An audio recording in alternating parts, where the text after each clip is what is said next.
Δικό που τους αξίζει είναι αυτό εδώ. Τίποτε άλλο. Έξω οι Τούρκοι και να τελειώνει η διαδικασία μαζί τους. Για να την κυβέρνηση της Ελλάδος, αλλά το έχουν οι ΜΚΟ. Και μάλιστα κατά παράνομο τρόπο φτάσαμε σε ένα σημείο μέχρι πριν από 2 μήνες να απαγορεύουν στον Υπουργό Εθνικής Άμυνας να μπει σε στρατόπεδο της Ελλάδας που χρησιμοποιείται σαν hotspot για να ελέγξει την κατάσταση. Και εμείς μιλάμε λοιπόν γιατί? Για τα δικαιώματα των λαθρομεταναστών. Η κατάσταση είναι τραγική.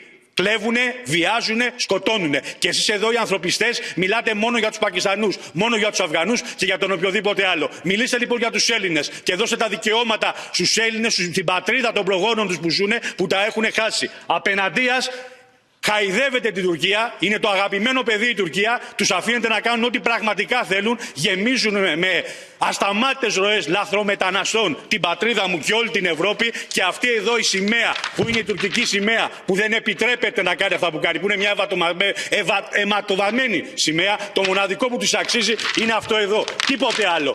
Έξω οι Τούρκοι και να τελειώνει η διαδικασία μαζί τους. Για να τελειώνουμε με όλους αυτούς.